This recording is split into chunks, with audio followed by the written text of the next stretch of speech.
During the Industrial Revolution, a great deal of factories started opening up in the large cities all over the world. Lots of these huge factories would turn the smaller businesses in rural areas obsolete, pumping out vast quantities of products and forcing massive amounts of the population to flood into the cities in search of employment. In this series of videos, we are covering some of the poor young children forced into these jobs, the conditions they had to endure, and how it robbed them of their childhood. In the mid-1800s, nearly half of England's population was located within the City of London. It would drastically drive up the cost of living due to the huge demand for the limited accommodation in the area, and other essentials like food and clothes. Child factory workers is the second of these terrible and criminally underpaid jobs we'll be covering, and looking at how the employers in these areas were taking advantage of the awful financial situation these local families were in. With the normalcy of child labor at that time, it was only natural for people to funnel their children into the vast factories in order to make ends meet. These children underwent an entirely new form of child labor in the Industrial Revolution, and they were especially exploited in areas such as those factories and mills, dealing with horrendous work conditions. They were in particularly bad danger while operating the heavy machinery, many of which had lots of exposed moving parts and were only recently invented. They were already extremely dangerous for the adults that worked them, let alone the small, weak and naive children that populated the factory floors.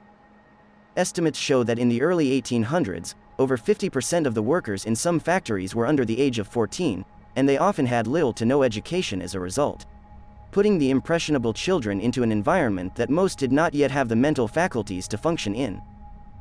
In a time of few government regulations on working hours, the children were often expected to work up to 14 hours a day.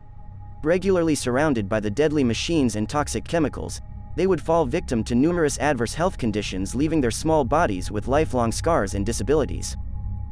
There were cases of many young girls who worked in match factories getting terribly ill and suffering lifelong side effects from the harsh chemicals.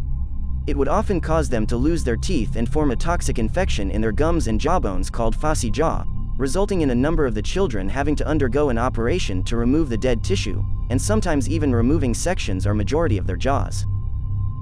Many businesses were still not against child workers because they liked the cheap labor, and some families also needed the money their kids brought home in order to sustain their households, making it very hard for any real change to be made.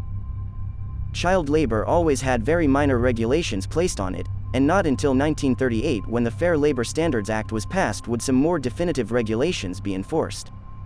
They would place some standards on a minimum wage and put limits on how many hours somebody could work, as well as raising the minimum age an employee could be hired. Although not a definitive fix to the exploitation of these poor children, it would pave the way to abolishing it almost entirely in most Western countries. That was the second in a series of videos looking at the jobs that children were given in the Industrial Revolution. Thanks for watching. Please subscribe if you liked it, and I'll see you in the next video.